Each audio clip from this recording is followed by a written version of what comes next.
Good evening, everyone. Jose Niño here for another episode of El Niño Speaks. And tonight I have the honor of being joined by Warren Balogh, one half of WarStrike, the excellent show that I recommend all my followers to tune into each week. But anyways, Warren, how are you this evening? I'm doing great. Happy Martin Luther King Day. And I saw a couple of people saying, my good friend Nathan D'Amigo said, happy James Earl Ray Day. But I am in the camp, and I'm not a conspiracy guy, but I am in the camp that James Earl Ray was innocent. I think, if anything, if you want to celebrate the death of Martin Luther King, you have to say happy Lyndon B. Johnson Day, because I think it was him and J. Edgar Hoover. I firmly believe that James Earl Ray was framed for that crime. And it's an interesting subject that I went down a rabbit hole with it after I visited Brushy Mountain State Prison, where James Earl Ray in East Tennessee, where James Earl Ray had been incarcerated for decades. And I talked with some of the former guards there, because it's shut down now, and there's ex-guards that do tours. And these guys were convinced that James Earl Ray was innocent. So I bought like 8 books on the subject, and I was like, holy crap. I actually think, and if you're a pro-white kind of person, you don't really care who killed Martin Luther King. But I think it is significant that an innocent man spent so many years for it. But anyway, that's my little message on Martin Luther King Day. How are you? Actually, I want to go into this later in the discussion, but okay. Yeah, because this is an interesting theory. I do recall you talking about this in passing before. This is not the first time I've heard you mention this. I think you've mentioned it before. I get on WarStrike, or maybe whenever you were with like the TRS, but I do recall you mentioning this. Anyways, let the audience know more about yourself, your like political journey. Sure. So yeah, I'm something that was rare. I think more rare and will become more common in the future, hopefully, which is to say I'm a second generation white nationalist, National Socialist. Really, I have to give the credit to my father. I never really was red-pilled. I had the advantage of growing up with knowledge about certain subjects. There was just a certain point when I was in high school, or right after high school, when I decided to really make this my career, my calling in life. But my father's the one, Alan, that I got to give credit to. He was from Eastern PA. All my family's from Eastern PA, Bucks County, outside of Philadelphia. More like farmer country, at least it used to be. Now it's like a giant suburb of Philly, but it used to be like Pennsylvania Dutch farming. And my people on my mother's side, they go way back there. But my dad, in the late 60s and the early 70s mainly, he got red-pilled on some things, on race, on the Jews and everything. And he got involved in the American Nazi Party. At that time, it was the National Socialist White People's Party, right out of high school. And he had been involved in the George Wallace campaign before that, when he was in high school. And then this was post-Rockwell, but he was with them for a number of years. And then when that group kind of fractured, he went with William Pierce and the National Alliance. So he was one of the fledgling, when that was starting out as an organization, he was Pierce's unit coordinator in Philadelphia for many years, and was involved in David Duke's presidential campaign in 1988. So I grew up around the movement. I have a memory of when I was, I think, 7 years old, in 1989, being at a Hitler birthday party, massive event with like 100 people, and there was an SS man who had fought there on the Eastern Front, and I remember as a 7-year-old kid, I was sitting at a table, and he just sort of, as a nice gesture, he took his helmet that he had and he put it on my head. And I remember this kindly old man with putting this heavy helmet on my head, and people staring, and I didn't know, the significance of it. Carl was his name, but he had been in the SS on the Eastern Front. So, I was exposed to all this. It was very normal for me. I never had a bad association with the swastika. I always viewed it as a symbol of good, not of evil. But I wasn't political. I was very much like an artist growing up. I was a very good artist. I won contests and everything. And what I wanted to be was a comic book artist. In fact, my hero was Todd McFarlane in Spawn in the 90s. I wanted to be the next Todd McFarlane. And it wasn't until actually what made me political was not so much my father, but rather they were nice ladies, but they were some very liberal teachers I had in high school who pushed very hard. Slavery, the Holocaust, World War II, all this stuff pushed it on me very, very hard. And, I was in like an advanced English social studies class. And that's when I started reading about it on my own. And I had, at the time, access. This is before, I certainly, my family, we weren't on the internet. I didn't get a computer till I was like 19 years old. So I had access to a library of alternative facts, thanks to my dad. So, when we had to do a book report on the Holocaust, I read Arthur Butz's Hoax of the 20th Century and did a report on it. I started to research things, and what I found disturbed me greatly. I found that I really became convinced that the good guys lost World War II, and that the Jews were really running this country, in control of the media, and a number of other things, and just that race mattered, that race was important, and that the system as it was then under Bill Clinton was very anti-white. And it's the kind of thing, once you see it, you can't unsee it. And I wanted to not just like create stories about heroes and do, and great events. I wanted to actually participate in history. And so right out of high school, I got involved in the Buchanan campaign when Pat Buchanan ran on the Reform Party in 2000. And then, long story short, I spent 5 years working with the Reform Party. Then when I was in college, I did my own one-man infiltration strategy of the Democratic Party in West Virginia, which at the time was still pretty socially conservative. That wasn't during the Bush years, so it wasn't like the Democratic Party today. Interesting. And then when that was all wrapped up, I was there for about 5 years. After Obama got in, I dropped down completely for a little while till the alt-right came along. And then when the alt-right came along in 2014, I went to Budapest. This is what I have behind me here. Richard Spencer's event that he tried to hold in Budapest, a European Congress. He was deported before I could meet him, but I did meet a ton of great people from all over Europe. And as someone who had grown up in the white nationalist movement, I felt a change, Jose, in 2014. I felt something was different. And maybe it was the European crowd, but it was more intellectual. It was fresher. It was international. It was younger. It was more, I don't know. There was just something about it that felt like something new is happening. And then 2015, I went to an NPI conference where there were all these young guys. And as somebody who had been, again, going to white nationalist events as a little kid my entire life, I got used to seeing the same old people, the same old faces, and these guys are getting older. They're my dad's generation. Suddenly, I don't recognize anybody in the room, all these young guys with fashy haircuts. So after that, I got involved in, I had moved to Pittsburgh, and there was a local TRS pool party there. I wasn't a TRS listener, but this was the local group in Pittsburgh, and I got to know these guys and became very good friends with them. I'm still friends with most of them, and they were a great group of guys, still are. And then from that, let's see, I got involved in Identity Europa. I was a member of that for about a year.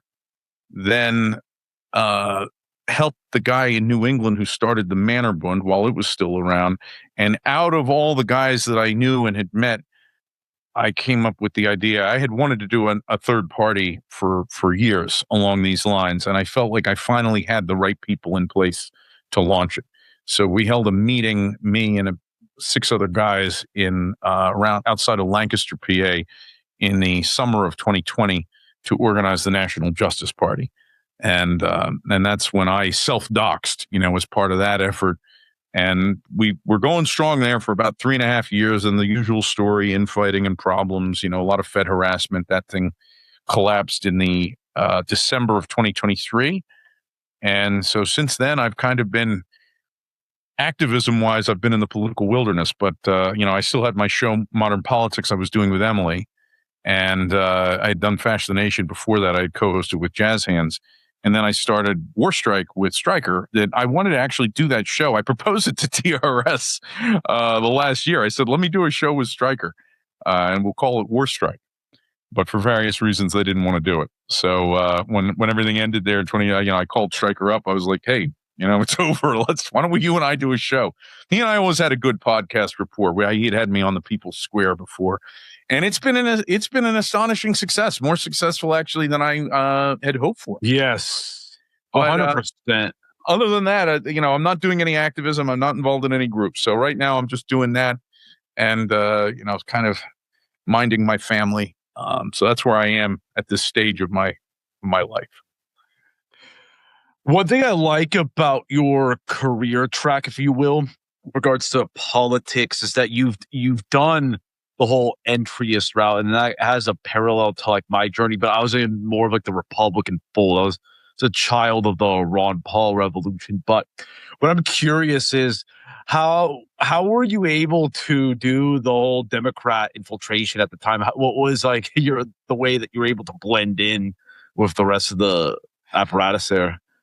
That's a good question. I've always been a National Socialist. So since I first read the Gottfried Feder's writings and the 25 points, one of my very early political realizations was that the problem is not simply Black people and Jews and things like that. The problem is capitalism itself, American capitalism, and I felt that the incarnation of the movement from, say, the late 1950s through, I don't know, maybe even the 90s, really the boomers, their lifespan was heavily influenced by the events of those times, which were principally the Cold War and the Civil Rights Movement. So if I look at George Lincoln Rockwell today, I think he was really influenced. Like the emphasis in National Socialism that he placed was on anti-communism and on anti-race mixing, and black versus white, because those were the issues of his time. But I felt in the 90s, in the neoliberal era, and then in the neoconservative era, that we were actually going back to forms of capitalism that were more similar to stuff we saw in the 30s, or the 20s, or even before that. I mean, right now I just saw a thing that we're in a second Gilded Age and then some, the disparity between rich and poor. So I think that, as a millennial, like a lot of my generation, I felt like one of the best things about National Socialism was its rejection of plutocracy. And I think that's something that during the Rockwell era and the Pierce era and, David Duke's early career, not a lot of emphasis was placed on that because we still had a thriving middle class in this country. We used to, during the boomers' lifespan. So with the Democratic Party, to bring this back to your question, it was very easy for me during the Bush years. I was totally anti-war because I saw all of Bush's wars as neoconservative wars. And the Democratic Party in West Virginia at that time, these were laborcrats. I mean, these were people, Robert C. Byrd and Nick Rahall, the congressman who was anti-Israel also. These were guys that, the reason West Virginia was a Democratic state was because of the Cold Wars from the 1920s on and from the New Deal. So I fit really in with that very well. There wasn't a racial thing going on, but, around this time, like 2005, the Democratic Party wasn't anti-white the way it is now, certainly not in West Virginia. So I had no problem because I was always very interested in labor issues. I've always been an environmentalist. My parents are both environmentalists. And in fact, that was one of my big key aha moments with National Socialism when I was in high school and I read an essay called Eco-Fascism, Lessons from the German Experience, where I kind of connected. I hadn't realized this, that National Socialist Germany was really the first ecological state, the first, environmentalist state in a time when nobody was. They were on to things like, conservation, protection of habitat, species, and that sort of thing.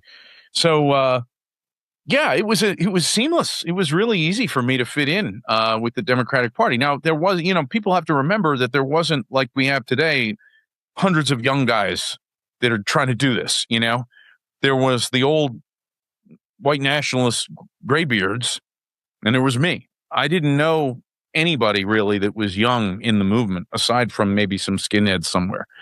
So it was kind of just me on my own. And I had a very good Muslim friend who's still a very dear friend of mine, who we met at WVU, and we bonded over the issue of Israel. And I told him that I'm a National Socialist, and he told me that he really liked Hitler based on the fact that Hitler had this fought against the French and the British at the time when they were occupying certain areas, certain territories, North Africa and this kind of thing. And so he and I always had our differences and our disagreements, but we learned from each other from arguing about politics. But we did a lot of activism together. But it was very easy. West Virginia is an all-white state.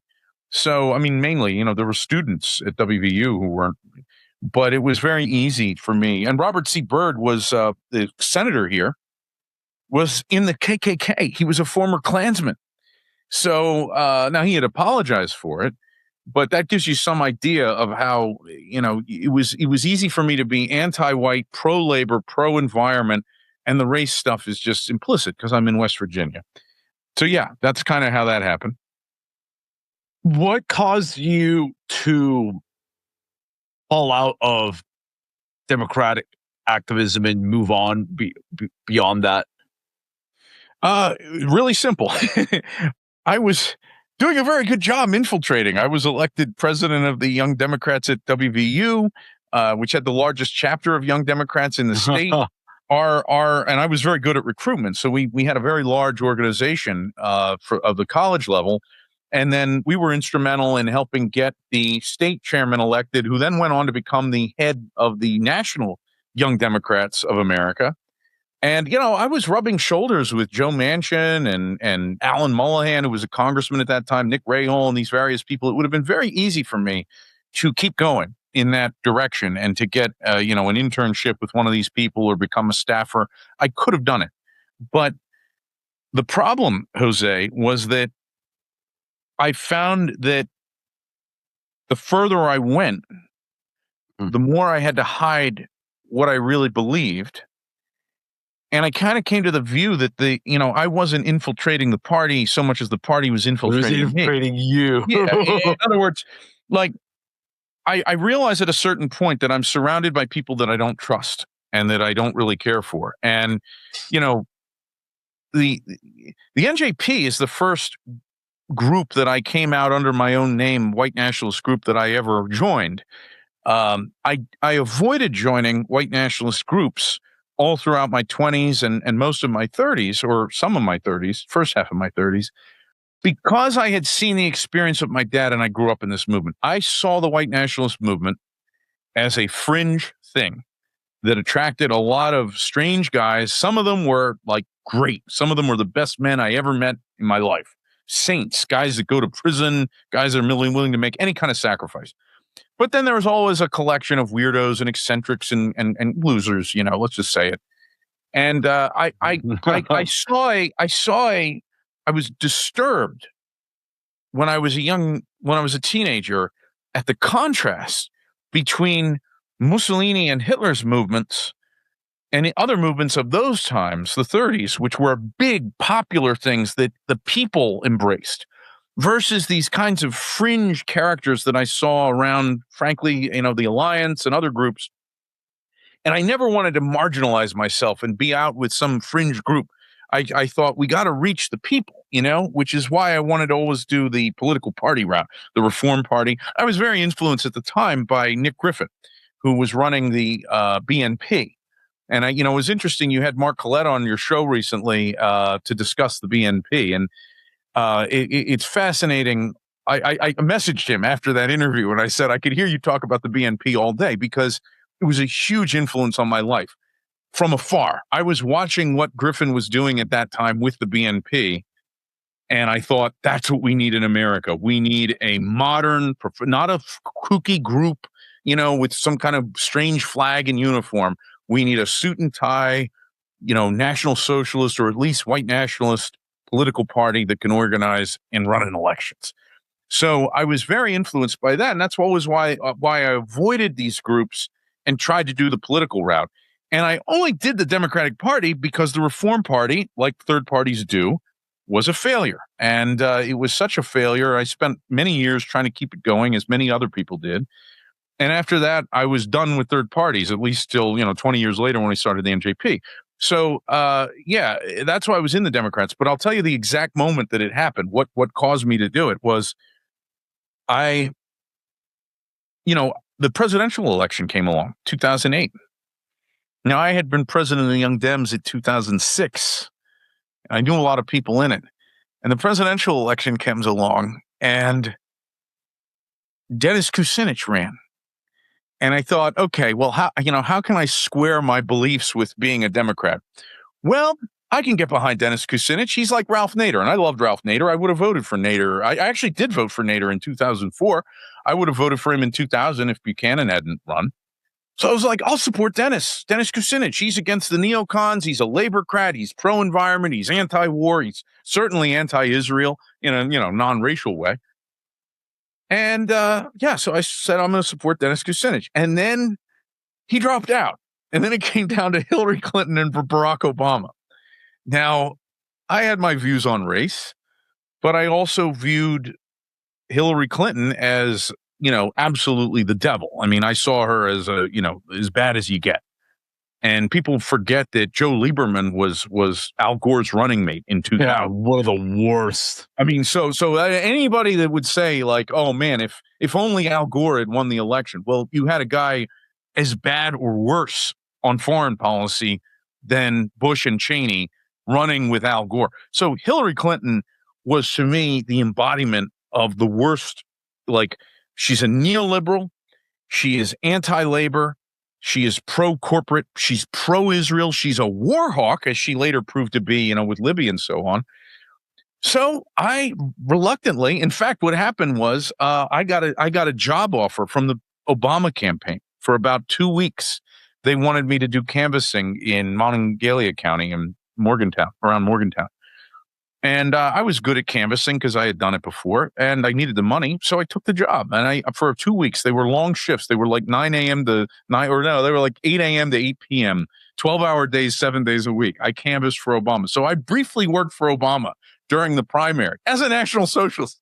So these are the kind of pretzels when you do this infiltration strategy, I had one guy tell me, one West Virginia guy tell me, like, straight up, can I curse on this show? Yeah, go ahead. Yeah. Okay. He was like, I ain't gonna vote for nigger. And I was like, I know what you mean, but Hillary's really bad. Anyway, I find myself so deep in this thing that I'm canvassing for Barack Obama in West Virginia. And I was good at it. And, I still, I don't regret supporting Obama over Hillary. I mean, if I had to do it over again, if they were both running, I would still vote for Obama over Hillary. And certainly Obama, I preferred to John McCain, who was absolutely like as bad as they come.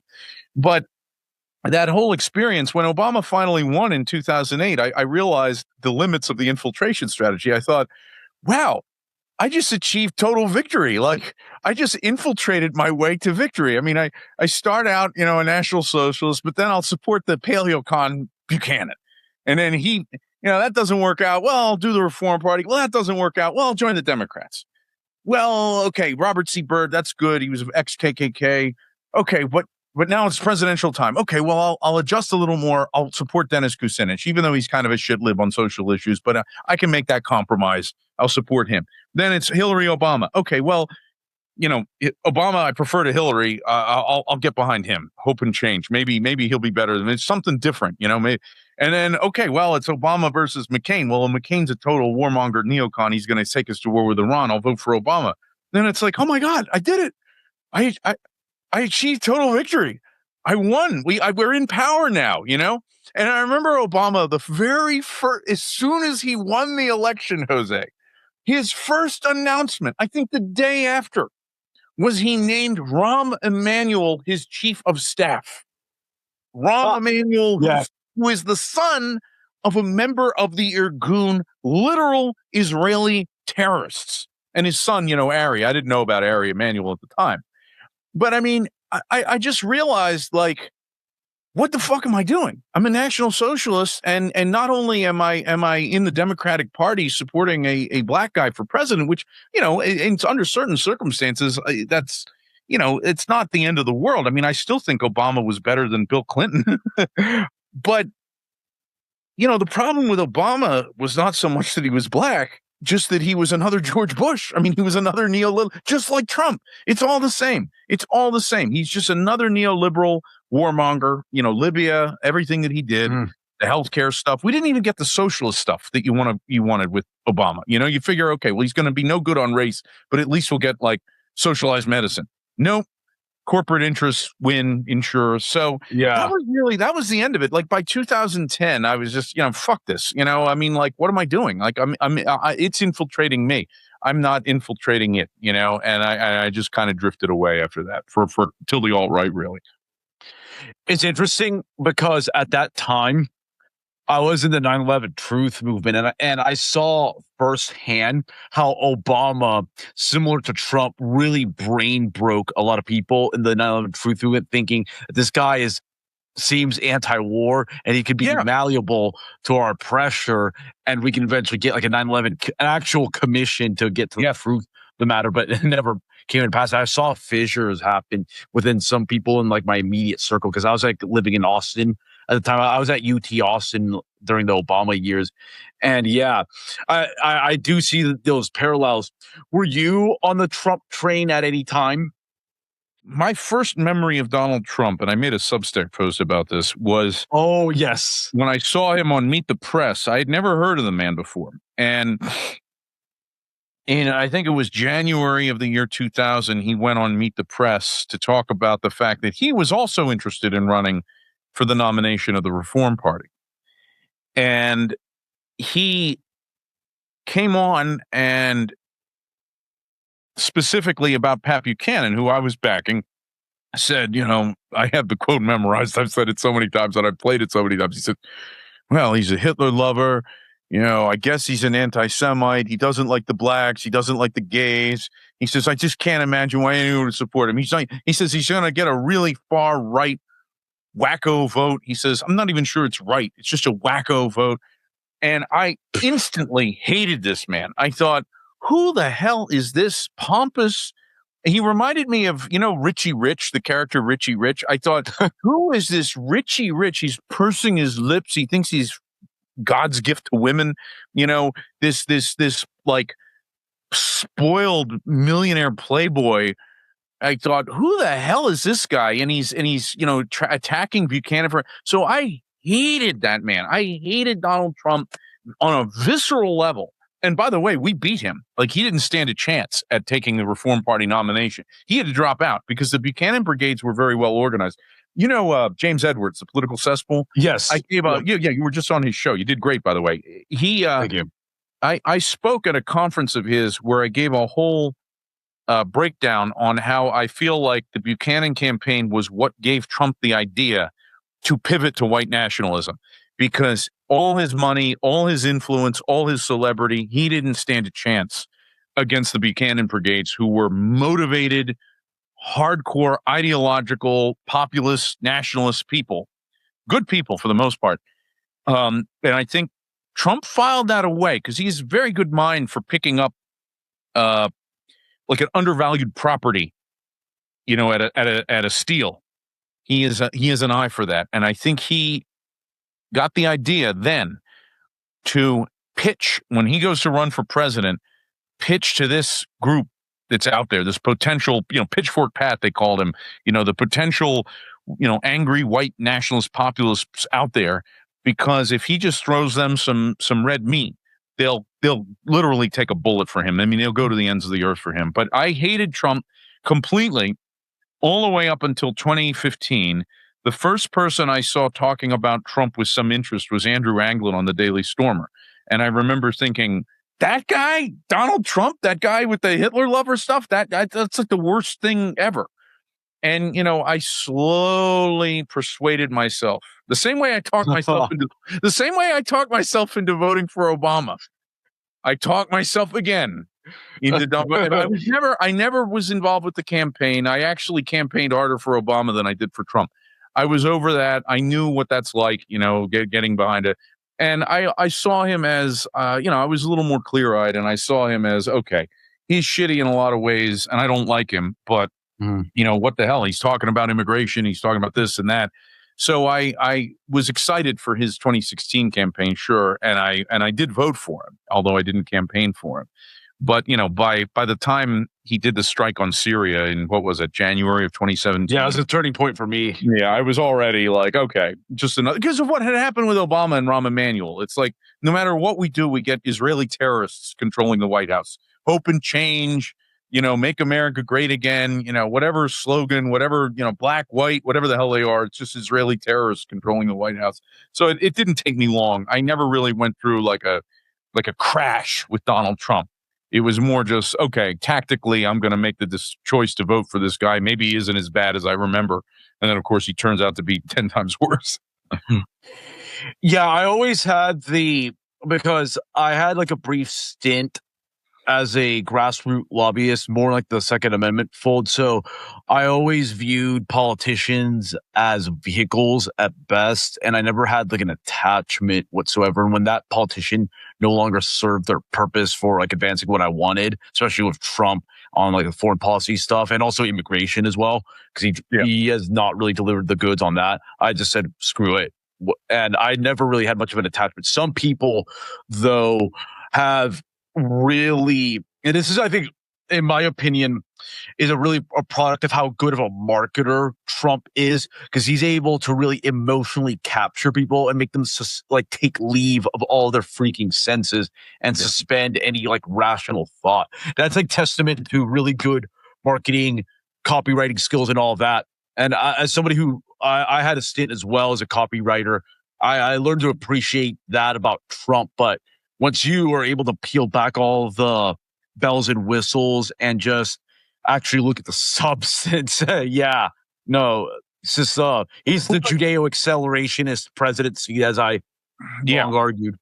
If you look at Barack Obama, he's more of a cipher. He's a guy that you can kind of, people were able to see what they want in Obama, at least in 2008. Again, he got very anti-white and far left in his last 2 years in office. And I think that tends to obscure the fact that for the first 6 years, he governed very much as like a centrist Democrat. Clintonite. Yeah. And not like I say, not even as bad as Clinton on a number of things, but Obama's a guy that he's very good at, letting you think that he's not that bad and that maybe he's, good on this, maybe he's good on that.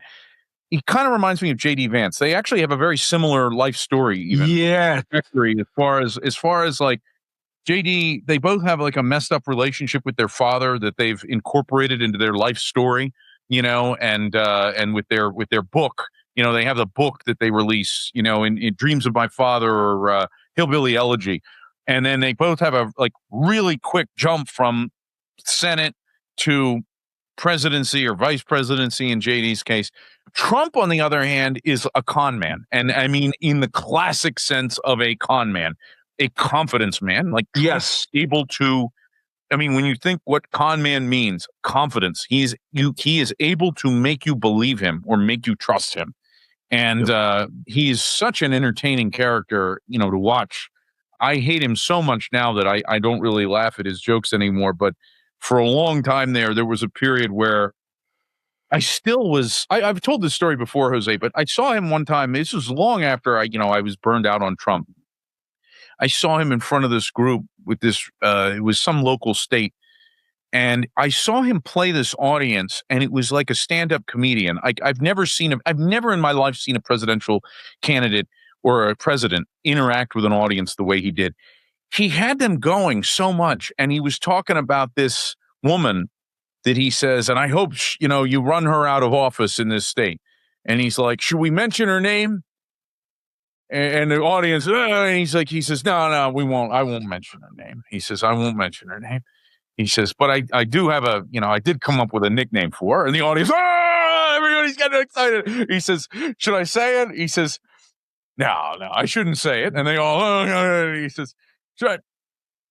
Well, and he's going back and forth, and the audience is getting more and more, and he goes, Wacky Jackie, like that, and they all, the fucking audience goes absolutely nuts. I saw Trump live in West Virginia, in Charleston, when he came to Charleston, West Virginia, and he had this whole stadium lit up.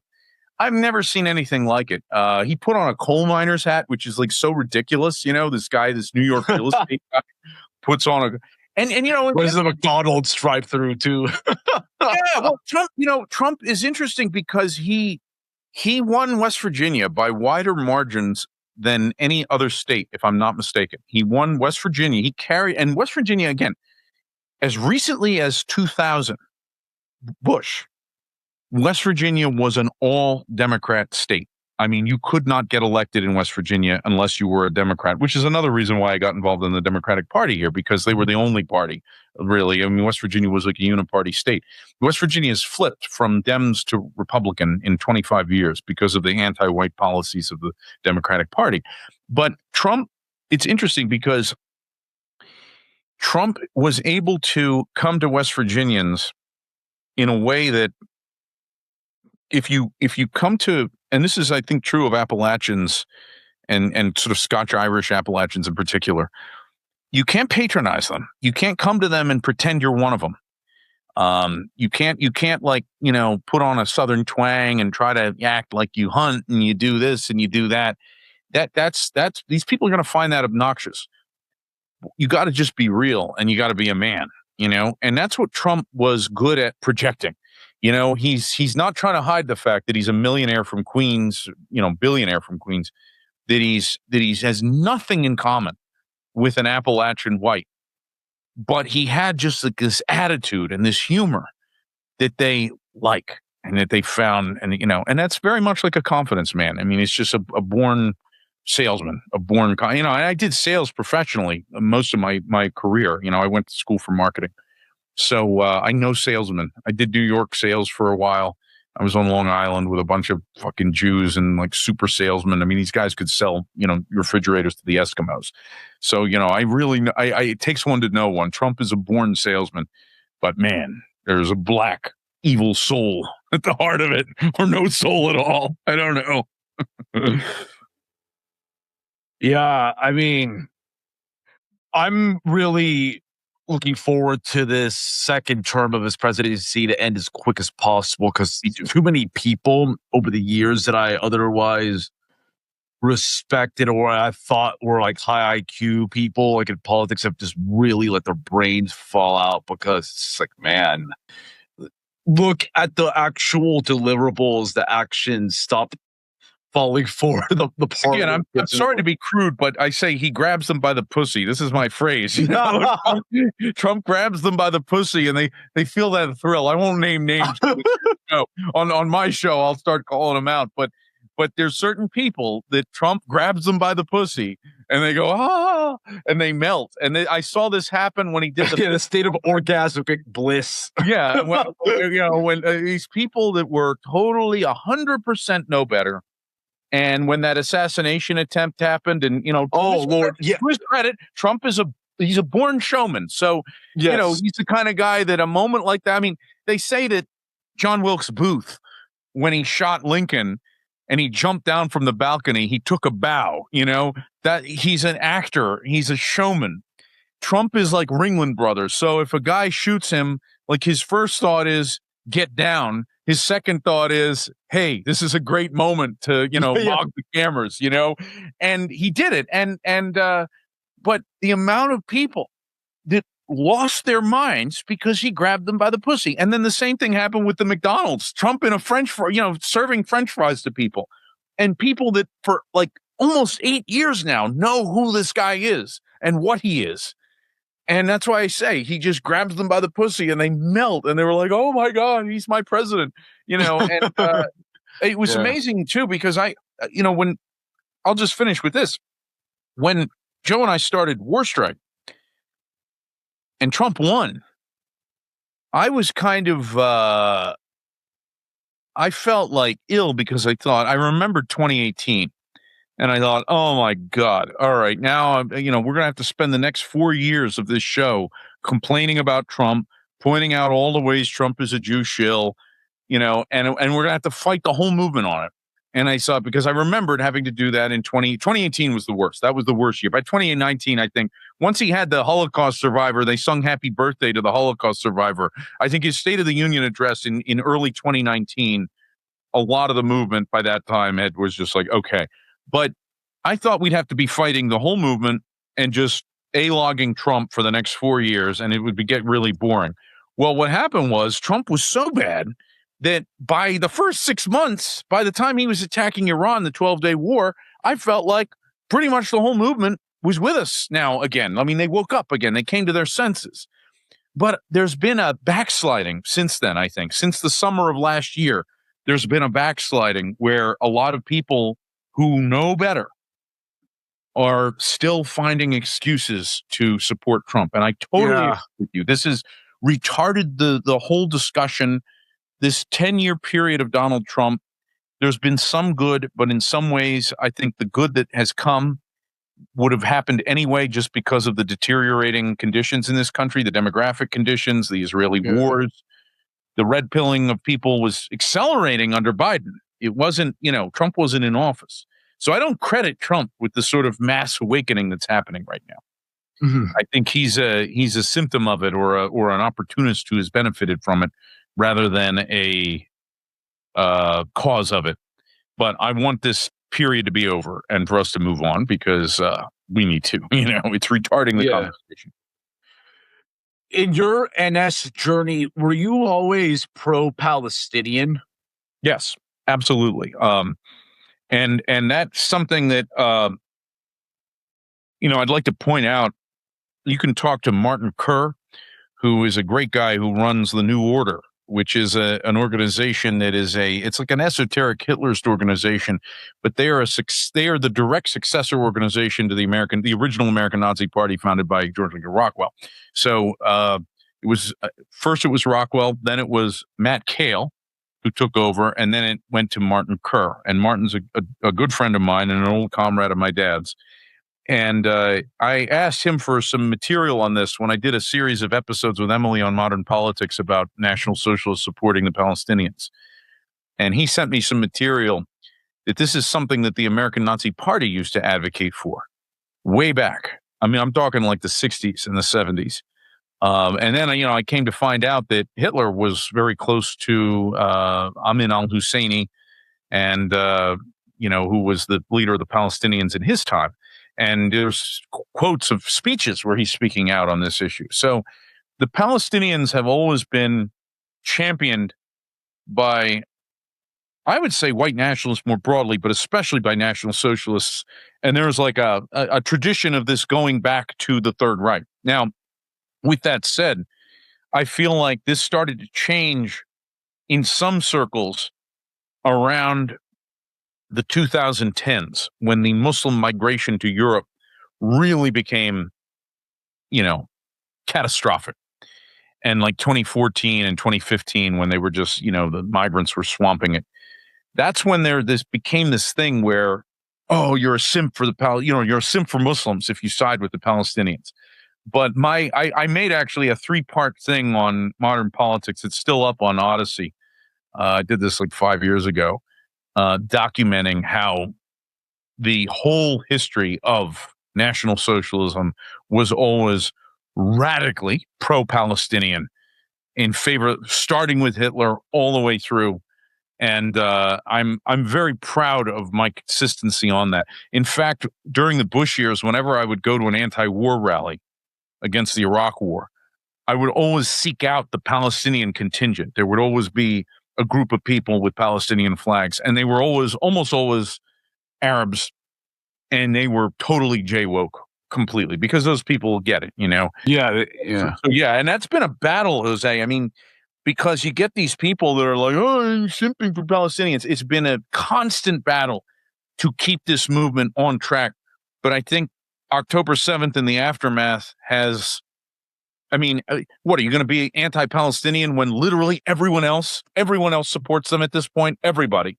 I mean, your shit-lib mom, I mean, conservatives. Tucker Carlson is supporting the Palestinians. So it's like, are you going to be is the only they're showing their hands. The only ones who are not and are still trying to do this are like the captive dreamer on Twitter, those types. I mean, these are people that are just paid by Jews or they are Jews. Yeah. Interesting. In your time when you were within like the Democratic Party, were you like the sole voice in like the wilderness, the lone voice in the wilderness, talking about the Palestinian issue? Or did you find other people that were into that? Good question. I actually did a whole thing where I tried through my Muslim friend to get more of the Muslims on campus to get involved in the Democratic Party, because there was always a mix in the Democratic Party. There were, and not just them, but also there was an activist group operating in Morgantown at the time called West Virginians for Democracy that had been formed from the mailing list of the old Howard Dean campaign, if you remember when he ran in 2004. So there were active anti-war activists, and then there were the career shills. And again, you've done this yourself, so you know the type of millennial nerd that joins a college political organization in the mid 2000s. They're doing it to put it on their resume when they go to law school, so they can become, little politicians themselves or get some kind of connected job as a lobbyist. So you would always have that element. And when I was in charge of the Young Democrats, I tried to bring in ideological people who were opposed to Israel. And I have a distinct memory, actually, because I was successful at bringing in a lot of, they weren't National Socialists, but they were anti-war activists. And they were pretty hardcore. And they weren't like Antifa. I mean, this is long before there was any kind of, these were not anti-white people. They were just, anti-war, anti-corporation, the kind of people that one time went out with signs and demonstrated against Dick Cheney when he came through West Virginia. So these were pretty good people, idealistic for the most part. And I remember there was this one guy who was kind of with us on most things. He was with us on the labor stuff, on the environment stuff, on the anti-war stuff. But my friend and I, we went to an anti-war rally and we burned an Israeli flag. And this guy took off, man. He took off, like ran in the other direction because he didn't want to be, associated with that. And, that friend of mine, we later with a couple other guys, we demonstrated outside of AIPAC one time. We picketed them. So my strategy within the Democrats was always to the corporate Zionist Democrats, edge them out and bring in more, whether it doesn't matter who they are, if they're Muslim, if they're anti-war, but anybody that's has an ideological opposition to Israel, bring them in. You've been in this whole scene for a while, so you definitely have a good frame of reference to how public sentiment has shifted over time. Do you believe that Judeo-skepticism, anti-Semitism, anti-Zionism, blah, blah, blah, is at the highest point that you've observed in your time following politics right now? Yes. Without a doubt. And it's just on the basis of objective truth. That's why I say, I mean, I know that there are people who want to take credit for this, and there are people who have been saying it. Like William Pierce is somebody that I actually respect him now more than I did when he was alive. Like I had, I met Pierce many times. I talked with him, and I didn't agree with a lot of his approach to things. I didn't really care for cosmotheism and all this kind of thing. But his Who Rules America that he used to publish was actually the first time I was really, my eyes were open to exactly how powerful the Jews are in the media. And and now I read his old, writings, and I mean, he was so far ahead of the curve. It's unbelievable. In the 70s, he was saying this stuff. But then, you go back further. I mean, all the way back. I mean, Thomas Dalton's been great publishing with Clemens and Blair, all these voices, going back 1,000 years that have known about this and warned about this. And we've reviewed a lot of these books on WarStrike. But I really have to say that I don't think it's any of us that really caused this to happen. I think it's the Jews themselves, as it always is. It's their behavior, like 80 to 90%. The people who get the credit for the mass red pilling on the JQ are the Jays right now. And that's why, this always happens. I mean, country after country. Going back to like the Egyptians, it's like they make themselves unwelcome wherever they are. And if we've learned one thing in the last 2 years, it's that America is no exception to this. In spite of all their control of the media and Hollywood, social media, banks, everything, academia, at the end of the day, they are a bad bunch. They're a really bad bunch. And so there's just sort of, everyone sees it. And like I said about myself in high school, you can't unsee it when you see it. Where do you see things going right now? Because it just seems to me there's a massive disconnect between the political class and the population when it comes to public opinion on a host of issues, whether it's mass migration, foreign policy. No matter if there's like a super majority of people or even higher that oppose these measures like immigration or these never-ending wars, the political class seems to pretty much maintain the status quo. Do you think that something's going to give out eventually, or where do you see things heading? That's another very good question. To be honest, I don't know. I really feel like we are in uncharted waters right now, and we have been for a number of years. I get very surprised by events, which I'm not used to that. As someone who's been following politics my entire adult life and has had access to a lot of books and knowledge and great minds, I feel like we're in uncharted waters. Now, the disconnect you're talking about between what the ruling class are pursuing versus what everyone else wants, that disconnect has been there my whole life. You said you were Ron Paul guy. Well, you know how, like, that was the third position that was allowed in American politics. Basically, there were three positions that you could take. You could be fiscally conservative and socially conservative. You could be fiscally progressive or liberal, not liberal in the classical sense, but in the modern sense, and socially liberal. And then the third combination that you could be, if you were a libertarian, you could get away with being fiscally conservative and socially liberal. But the one thing that you were never allowed to combine is any kind of social conservatism with the progressive economic policies, which is, NS light. And that's, like I said, that's why I was a Democrat in West Virginia, because that was still kind of, you could do that in West Virginia. You could be very socially conservative, but progressive on economics. That's what the people want, though. That's what the people want. And that's what they have wanted all this time.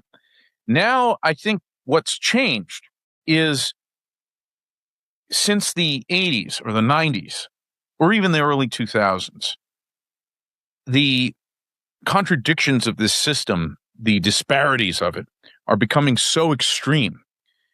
There's a line in Mein Kampf where Hitler says the present system is liquidating itself. That's kind of how I feel about this system we got here. I feel like it's so extreme. The worst traits of this system, whether it be racially, socially, demographically, with the relationships between men and women, and then economically, certainly with debt, for instance, or jobs disappearing. All the worst traits of this system have been accelerating over the years, and they seem to get worse with every passing year. So I think that while there always has been this divide between what the elites want and what the people want, they've been able to provide enough bread and circuses and basic, escape hatches for people where you can just kind of comfortably exist and still buy a house and still raise a family like the 90s is the peak of this, even though their agendas and their priorities are not the priorities of the rest of the people. So I think what's happening now is their own greed and excess and insanity is making it so hard for regular people and so unbearable that it eventually will come a point where it will force a change. I think what's the big thing that's happening right now is people are checked out of the system. Yes. I think that what Trump was able to pull off in Venezuela was spectacular from a tactical level. But I think that if America were forced to actually engage in a war like what even Ukraine has been fighting against Russia, where you need conscripts, you need to draft people, and it's a slow grind, and there's tens of thousands of casualties, Jose, I think that people would be shocked at how fast America would fold and crumble. I think that the war on terror was the last you're ever going to get of that. And this country really hasn't been put to the test.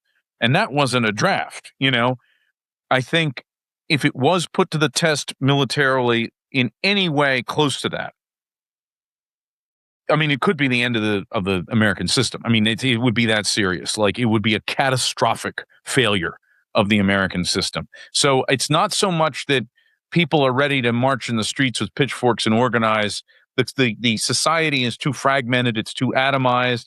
Even geographically, people are too spread out. Yeah. The internet, Elon Musk has done a great job at, adding to this kind of schizophrenia in the public discussion. It's hard to, I know from the NJP, it's hard to organize. You can't, and the left is having the same problem. It's not just us. The left, I mean, with everything that's going on, Jose, we have the highest levels of inequality we've ever had in this country, greater than the Gilded Age.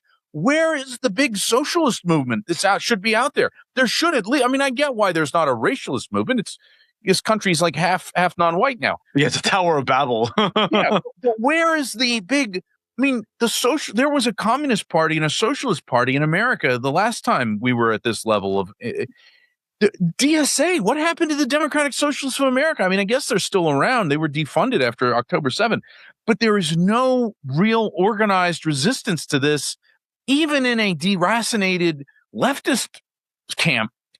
So you could say that the system has been very good at preventing organized opposition.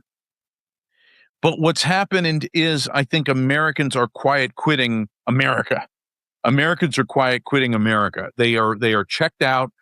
Like, the Luigi thing is a big canary in the coal mine, so to speak, that Americans don't give a shit. If CIA gets gunned down in broad daylight, and more than half of America is like, good.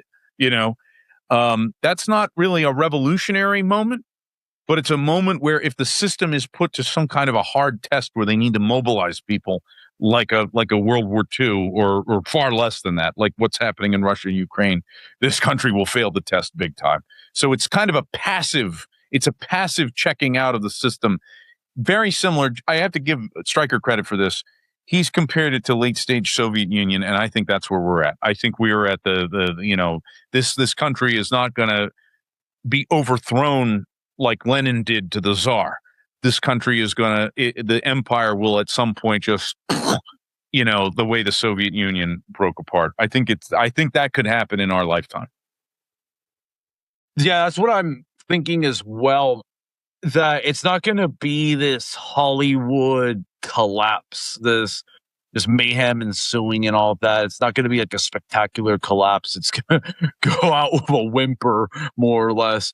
Yeah. But what did you make of the reaction to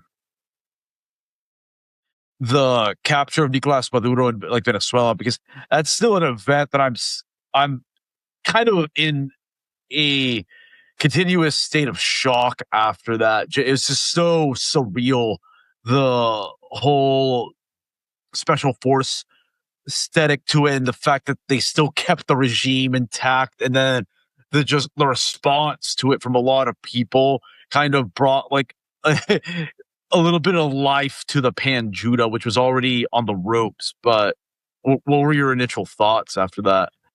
Well, I mean, my initial thought was I was surprised, and I mean, I shouldn't be. I mean, it's I've consider myself more by nature an activist than a analyst. So maybe my analytical skills aren't as strong as some people, but I was surprised at the level of acceptance that this blatantly illegal military attack got from some circles. And specifically, I'll go through it. One, on the UN level. I mean, this is something where, there have been murmurings about it, but it's like, you cannot allow a country to do something like this, to just raid another country and capture and abduct their head of state. And it shows to what extent the UN is just dominated by force. I mean, it always has been, and I know it always has been, but you would think that just on a sheer, on the level of precedent, you would say, whoa, we can't do this. You can't do that. There's that. I mean, it basically shreds the international order. I mean, shreds it, destroys it. I don't think, it's one of those things, Jose, when there's an earthquake and it shakes the foundations of a building and the building's still standing, but now it's unsafe to live in because there's huge cracks in the wall. I feel like that's what Trump's Venezuela move did to the UN Charter and the international order. Everything's still standing, but it is structurally unsound now. Then the next time it's actually put to the test, it will collapse because there's absolutely zero basis to on a principle level to hold it up. Now, on a constitutional level, I was shocked by the Democratic Party. And again, you could say, oh, well, Warren, you suck as an analyst if that's your reaction because you should have known that this is what they were going to do. But I mean, fine, I'll accept that criticism. But I mean, this should have been instant impeachment for Donald Trump to take this type of unilateral action. The only reason it wasn't was because there were no American casualties, so they say. And that gets back to what I'm saying. If actually put to the test, if forced to make sacrifices, I think this thing will collapse very quickly. Now, yeah, and then within our movement, so-called, I was disgusted, really disgusted. I mean, with the Democrats, I'm just surprised that they wouldn't take advantage of a moment to call for Trump's impeachment. Some of them did, and there were a few Republicans, but it's the usual Massey, and it's the ones who are against Epstein are the only ones that really called this out for what it was. But within this so-called movement, I mean, people should have known better. And when you have literally all the worst reptilian neocons in the world lining up to support this and cheering it on, and then you have white advocates or people like this, if not outright cheering it on, making excuses for it or turning a blind eye to it. I think I wrote that I think 80% of the reason that this was done was because the Jews and the Israelis wanted it. I think it's maybe 20% about oil, and I think it's 0% about drugs. Yeah, yeah. So this was just a win for neocons. I mean, it came right after Netanyahu was in part bringing in the new year with Trump. But yeah, I was pretty horrified by the reaction. I put out some very strong statements about it, and I was just shocked that people seem to agree with my statements in my audience, my followers and supporters. But more broadly, it's like, oh my God, is the world gone mad? I will say though, it's also kind of funny because it is, like you said, not even a Pyrrhic victory. It's just a symbolic thing. It's like a sugar high, and it's got that whole, like you say, the special force. It's funny because I was just thinking about, my son was getting into Aliens and Predator, and I was thinking about the team in Predator. And I thought that, the scene where they go into Latin America and they kill all those guys. And it's like, yeah, it so feeds into the American mass psyche of those roided up, giant guys in Predator with their machine guns, just a tiny handful of them go in and they're just massacring. Back to the 80s, Bob. That's right. Trump is in a microcosm. The funny thing about Predator, though, is that film is a commentary on the Vietnam War, because it's really about, in some ways, it's like one of the best movies about the Vietnam War ever made. It's an allegory for the Vietnam War, which was very much in everyone's minds in the year that was made, 86 or 87. So it's around the same time that Platoon came out, and a lot of other ones. Full Metal Jacket. Platoon, I think, is the best movie on the Vietnam War. It's my favorite. I like it way better than Apocalypse Now, and I've never watched Full Metal Jacket in its entirety. I need to give it a watch. But Predator, in a way, is about the Vietnam War, because you have these guys that, like, we can take on anybody. We're the best. We're the baddest. No one can fuck with us. And they're in the jungle getting killed by an unseen enemy, and that they have no protection against. And they're helpless. They're helpless against this force. And I feel like, that was kind of the experience we did have in Afghanistan to some extent. It was very Vietnam-like experience. But this thing was, it was like a fantasy out of an 80s, action movie, Rambo or something. But it didn't really, like you say, it didn't actually change that much. And it didn't really and the main reason people seem to be supporting it is because it came relatively free of cost for us. And I see them openly talking about this. They're saying, oh, wow, this shows that Americans it's not that Americans are against intervention. It's that Americans are against losing or an intervention gone wrong or something like that. Well, okay, try it, see what happens in Iran. I mean, they're gearing up for something still. I still think they will strike Iran. And, see if you can't do this, try pulling this trick twice, I don't think it'll work. Yeah. Yeah, I think that the sugar high you mentioned, it's a good way to prime the population for further escalation abroad, because when you're able to get them into such a bellicose manner and riled up, people will just take leave of their senses. It's straight up monkey brain stuff, lizard brain. But one thing, though, it's also a sign as well, the use of special forces and all of that, that first off, the massive imperial overstretch and financialization has depleted the U.S.'s military industrial base a ton. So they have to rely on these like sleeker type of special forces that have a lot of high tech and all that. And also the U.S. military has become much more mongrelized too. Mm-hmm. And special forces are like one of the few divisions that's like over 90% white. So because if they were to do like a peer-to-peer or peer-to-near-peer type of conflict, like say like Russia, Ukraine, it'll look like a total like shit show for the U.S.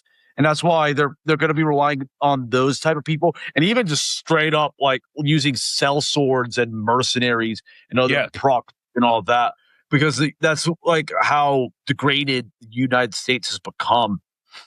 I totally agree. And I think that, at the end of the day, you have to, they use that phrase, boots on the ground. You have to occupy territory and hold it in war. And this principle was true in the age of, Ramses II, and it's true today. And I don't think it has changed. And if you look at, Ukraine or Gaza, this is what the whole thing is about taking land and holding it. Now, Trump folded rather quickly against the Yemenis, against the Houthis, Ansar Allah, which is remarkable. I mean, how fast they folded to that blockade that they were effectively doing on Israel there, and cut a deal and cut and run essentially. And it's because they absolutely do not have the means to hold and occupy space in Yemen with American troops. Now, maybe this Somaliland thing is setting up, priming, laying the groundwork, putting the chess pieces in place for something like that. But in Venezuela, I'm cautiously optimistic. I mean, we've talked about this now several times. You came on our show and talked about it. And I know you've been talking about it all week, and you're more up on it than I am. But I'm cautiously optimistic that whatever short-term compromises are being made by the Venezuelan government to appease the Trump administration, they kind of just have to wait this out. They kind of yes, it out. yeah. I mean, it's like because I put myself in their shoes and I think, okay, we could go all out and attack the fleet, and what's going to happen? They're going to hit us with everything they've got, and a lot of our top guys are going to get killed. Hundreds, thousands of our people will be killed, and it's going to plunge this country into chaos. And then they'll have to come in and occupy it to install some sort of puppet regime. And then we'll have a Vietnam type thing where we can wage a long. Well, I mean, that is an incredibly traumatic, bloody scenario that, if you're an American sitting in your pajamas on the internet playing video games, it seems, well, why don't you just do that? But in reality, why do that when all you got to do is just sit this one out? Oh, sure. Yeah. Okay. China, sorry, we can't give you quite as much oil now. Yeah. Okay. We'll do this. We'll give America, and just wait, and Trump will be gone. And this moment when there is any level of support at all for military intervention in Venezuela will pass. And then, they do not have the ability to occupy Caracas or anything. I mean, they do not. They did maybe 20 years ago. They don't today. Tehran even less so. Oh yeah, that's just a total boondoggle. I mean, that is not even. I mean, you might as well say occupy Moscow. Like it's not. Yeah, you're not. You ain't going to do that with this army. Maybe 40 years ago, 50 years ago, with this army, you ain't going to do that. So yeah, it is funny, this special forces. America's like if this were World of Warcraft, America has like the rogue class, or the mage class, where like you can go in and deliver a quick, sudden kill, but this ain't no paladin class where if you got to slug it out in a pro, hell no, you're gonna lose. You are gonna lose. You're gonna fold immediately. I've heard you make that analogy before. It's really like Old Testament like, because it's really Judaic, the type of warfare that they're fighting. It's obsessed with airstrikes, decapitation strikes, and these rapid attacks as opposed to like a drawn out type of battle, because you can't win with decapitation strikes or air power alone. No, it's terrorism. I mean, let's call it what it is. It's terrorism. It is terrorism. It's mafia tactics. It's assassination. I mean, it's basically the whole suite of American options now come down to bribery, blackmail, assassination. I mean, you name it. Like, or, spreading kind of, our soft power comes down to like gambling and prostitution, OnlyFans and sports gambling. I mean, it's literally like the entire playbook of organized crime. That's what America has in order to, to do anything. I feel like the most interesting thing to me, Jose, is just the loss of general patriotism. I mean, I see people who are friends of mine will say, some people whose shows you've gone on recently will say, well, but still Trump in the balance has done so much good, in the balance, even though he's an ultra Zionist. Kamala would have been so much worse. I don't agree with that. I don't agree with that at all. I think Kamala would have been, I think America under Biden was rapidly like a tea kettle that's rapidly reaching a boil under Biden. And what was important to me was that my people, white people, were checking out of America under Biden. They were checking out. They were ready to look at other options. I totally believe, Jose, that Elon Musk bought Twitter as part of a CIA thing to get dissidents back on an app where they can follow them, where they can manage them, where they can cultivate not just spying and cataloging who's who, but also just massaging public opinion in a way. I think it was very dangerous. Like the January 6th thing that happened, that was a huge warning to the system, because those people were overwhelmingly white, hugely overrepresented, like military veterans. If they had been armed, Jose, on January 6th, I mean, if enough of those people had been armed, they could have seized the Capitol building and held it. I mean, there could have been a siege. They could have, wiped out half of Congress if they had wanted to. They were unarmed, which is, why they were defeated and they were led by this, con man. But I think that that's a moment where you got to say, wait a minute. And I think this whole thing of pardoning them and all this, it's a very strategic. It's like, no. We can afford to get those guys with tiki torches at Charlottesville. We can afford to call them terrorists and drive them all off Facebook and Twitter and drive them onto Russian apps like Telegram. We can afford to lose them, okay? But we can't afford to lose like most of white America that voted for Donald Trump, calling them terrorists, kicking them off social media, driving them onto apps like Telegram, where who knows who they're mixing and mingling with. They're going to be getting straight up Russian propaganda. They're going to be exposed to extremist groups and ideas. That's a great way to turn white America into to bring them to a revolutionary point. So I feel like if Kamala had won, that process would have continued very strongly. And Trump and Elon, everything they're doing is getting them back on the res. My old friend used to say, Jerry Heinemann used to say, keeping the engines on the res, getting them, convincing them back, keeping the engines back on the reservation. That's what all this is about. But I do think there's a loss of cohesiveness. Even the ones that are cheering on America the most, with the exception of some American nationalists who are trying to cargo cult it, I think the people that cheer this on the most are like people over the age of 60, and in many cases over the age of 70. They're the ones still watching Fox News, and that cohort, you're not going to get. They're too old to send into some battlefield.